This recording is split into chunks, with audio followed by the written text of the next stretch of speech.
друзья, буквально несколько минут назад мы занесли две телеграммы. Одна из них от министра спорта России Мутко, вторая телеграмма от президента Федерации борьбы Мамиашвили, где они благодарили народ Осетии за то, что в очередной раз он выдвинул из своих рядов поколение победителей.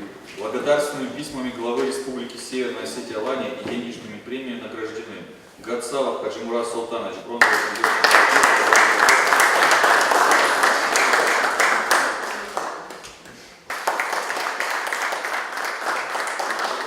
Спасибо, это кто юноша еще. Но будем работать, это как бы аванс, вы воспринимаете это как аванс, и будем работать, чтобы и по-взрослому.